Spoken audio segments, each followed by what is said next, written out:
Outsourcing से विधानसभा, विधान परिषद या और विभाग के अंदर क्यों हो रही है नियुक्ति?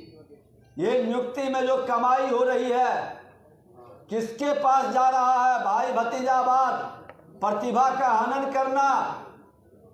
आज लगभग 4.25 लाख लोगों की नियुक्ति की व्यवस्था बिहार सरकार के अंदर जब एनडीए की सरकार थी, मुख्यमंत्री जी को जवाब देना चाहिए कि एनडीए सरकार में 4.25 लाख बहाली की प्रक्रिया शुरू ही नहीं हुई। प्रक्रिया को आगे बढ़ा करके उसको अमली जामा पहुंचाना था। आज 1.5 वर्ष के लगभग बीत चुका, क्यों 4.25 लाख की बहाली नहीं हुई? और जो कहते हैं कि मैं 2 लाख की बहाली किया है, वो बता दे कि 50,000 से ज्यादा लोग क्यों बैक हो गए? क्या कारण है? क्यों आपके नियुक्ति में लोगों को उत्साह नहीं है? और 4 लाख शिक्षकों को, जो नियोजित शिक्षक है, जो नौकरी पाए हुए थे, वो बिहार का बेटा था, आप उसको लटकाने, भटकाने, डिमोरलाइज करने, परेशान करने का क्यों खेल खेल रहे हैं? संविदा कर्मी पर अलग अलग विभाग के अंदर जो नौकरी कर रहा था उसको हटा करके नए वातावरण क्यों बना रहे हैं? ये सरकार को जवाब देनी चाहिए।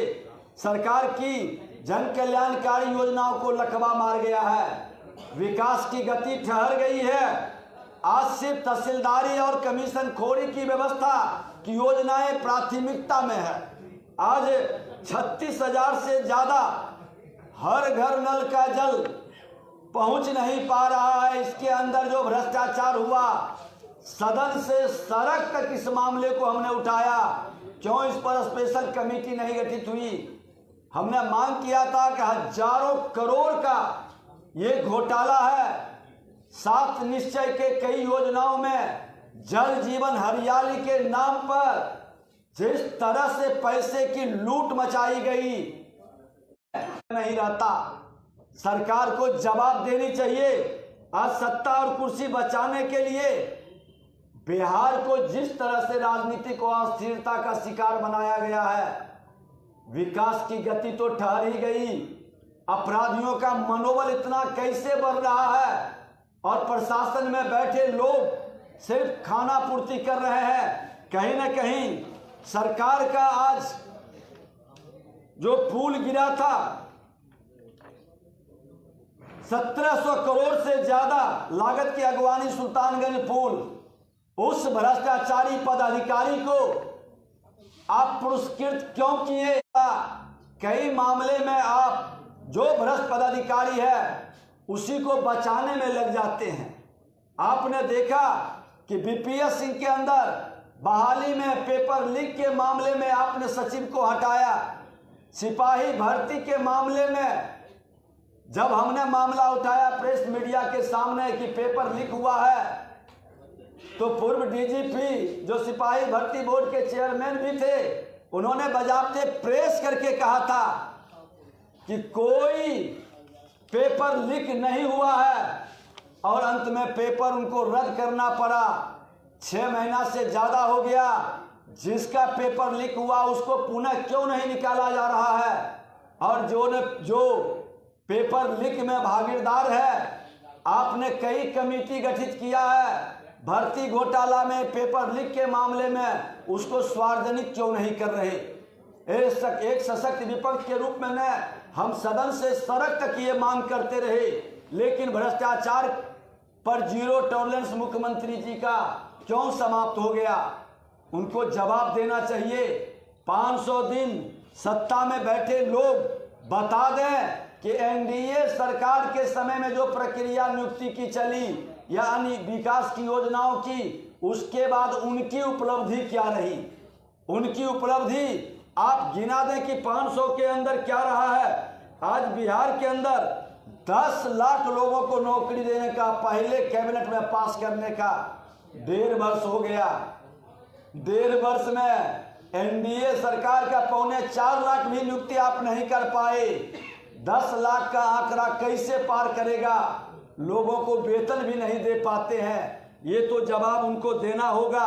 और इस तरह से जो वातावरण ये भ्रष्ट सरकार अपराधियों को संरक्षित कर रही है। आज इजराइल मंसूरी जो पूर्व मंत्री थे, आज उस पर FIR दर्ज क्यों नहीं हुआ? आज भी आते हैं उसके परिवार और बच्चे के लोग। क्यों आपने जांच नहीं करवाया? सदन के अंदर भी ये मामला उठा था। आज सड़क से सड़क तक, सदन से सड़क तक हम लोगों ने मामले को उठाया। जब सदन में जहरीली शराब का मामला आया था, जहरीली शराब पर चचा भतीजा कहते थे जो पिएगा सो मरेगा। हमने कहा जिम्मेवारी आपकी है सरकार, जब पूर्ण शराबबंदी लागू किया है तो होम डिलीवरी कैसे हो रहा है, जहरीली शराब कैसे बिक रही है, मुआवजा देना होगा। और आज जहरीली शराब से मरने वाले को 4 लाख मुआवजा दिलाने का काम किए। लेकिन आज भी आप गोपालगंज के अंदर और कई जगह पर जब मौत होती है जहरीली शराब से, आप भटकाने का और उसका पोस्टमार्टम नहीं कराने का, मुआवजा नहीं देने का के अंदर भागलपुर, बेगूसराय, छपरा, मोतिहारी, दरभंगा कितनी जगह दंगा हुआ। एक दलित समुदाय के लाश पर पेशाब कर देते हैं, श्मशान से लाश फेंक देते हैं, उस पर भी स्पेशल कमेटी नहीं गठित करके आज आपकी मंशा साफ झलकती है कि जंगल राज को गुंडा राज में तब्दील करने का खुला छूट आपने दे दिया है। आज दलित उत्पीड़न दरभंगा के अंदर, समस्तीपुर के अंदर, बेगूसराय के अंदर, अररिया के अंदर, फुलवारी शरीफ के अंदर आप उस पर कोई रिपोर्ट कार्ड जारी नहीं कर सकते।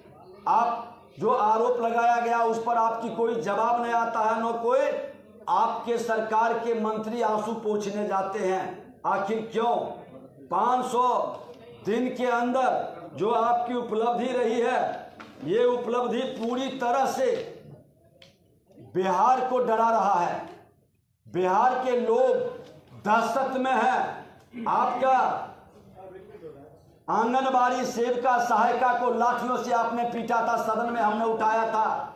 उसके मानदेय बढ़ाने के लिए आपको विवश होकर के मानदेय बढ़ाए, लेकिन उसको अपमानित कर करके उसको लाठियों से पीट कर करके केंद्र सरकार की दी हुई पैसे और योजनाओं का आप सही ढंग से सदुपयोग नहीं। आज इसी तरह से पंचायत के प्रतिनिधियों का, वार्ड सदस्यों का अधिकार का हनन कर रहे हैं।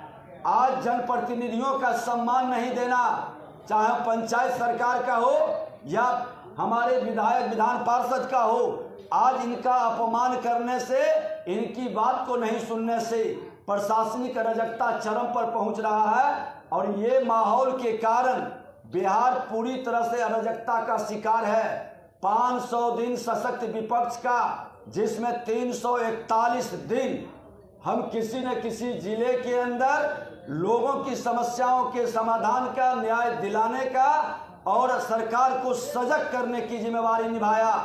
लेकिन महागठबंधन की सरकार खुला चुनौती है कि 500 दिन का अपना रिपोर्ट कार्ड जारी करो। जो आपके रीजन में कितनी बहाली की प्रक्रिया आपने शुरू किया, कितने संविदा कर्मी नियोजित लोगों को आपने अस्थायीकरण की व्यवस्था बनाया, अपराध भ्रष्टाचार पर आपने कितना अंकुश लगाया, ये जवाब देना चाहिए। ये सरकार को नैतिकता के आधार पर नरसंहार कराने की मानसिकता रखने वाले को सत्ता में बने रहने का कोई औचित्य नहीं है। लोगों के बीच घृणा और नफरत का भाव पैदा करके समाज को भ्रमित करने का खेल खेल रहे हैं। ये सरकार के विरुद्ध 500 दिन के बाद अब विपक्ष फिर से सड़क से, अब सदन की जो अगले सदन आएगी उसमें हम लड़ाई लड़ेंगे।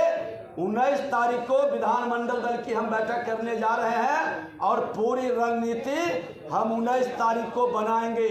ये भ्रष्ट अपराधियों को संरक्षित करने वाले सरकार के विरुद्ध में बिहार के जनता की आवाज को सदन के अंदर रखेंगे। क्या लगता है कि जो माहौल है उसके हिसाब से बिहार में राष्ट्रपति शासन लग जाना चाहिए, इसकी मांग करते हैं आप लोग? हम लोग खुल करके बिहार के अंदर महामहिम राज्यपाल महोदय से कहा था, हस्तक्षेप करें, भ्रष्टाचार चरम पर है, अपराध चरम पर है, प्रशासनिक अराजकता का शिकार है बिहार। हमने खुल करके मांग किया है और सच्चाई भी है। आज हमने जो 500 दिन का कार्ड जारी किया है कि कितने अपराध का आप सब लोग के माध्यम से और बहुत सारे अपराध, तो सच्चाई है कि दर्ज नहीं होता है, छुपाया जाता है। हमने तो खुल के मांग किया है कि हस्तक्षेप महामहिम राज्यपाल महोदय करें। विजय जी, आपने युवाओं के रोजगार और उसमें हो रहे भ्रष्टाचार के बारे में बात की। एनआईओएस से डीएलईडी जो अभ्यर्थी किए हुए हैं 14 लाख का भविष्य खतरे में है, क्या गैजेट में शामिल करने की मांग करें? क्या करें? बिहार अराजकता का शिकार है। बिहार में ये राजद के जंगल राज के भ्रष्टाचारी मानसिकता के लोग गुंडा राज में तब्दील कर रहा है और ये सुधरने वाले नहीं है। जिसकी जैसी सोच होती है वो उसी तरह के काम करते हैं। नेचर और सिग्नेचर नहीं बदलता है।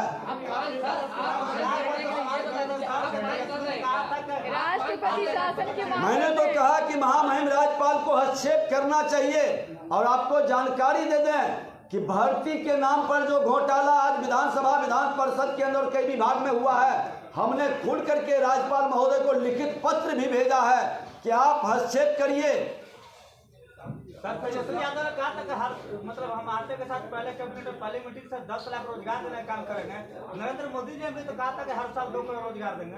आज रोजगार देश के प्रधानमंत्री, आज जिस विषय पर रोजगार का अवसर ये है कि आज देख लें कि 3.5 करोड़ के लगभग गरीबी रेखा से ऊपर आया है। क्यों? कहीं ना कहीं रोजगार और स्वरोजगार में उसको अवसर मिला है। देश के अंदर, राज्य के अंदर वातावरण बदला है। 2014 के पहले ये वातावरण नहीं बदला था। लोगों को खुला बहस करनी चाहिए इस पर। चलिए।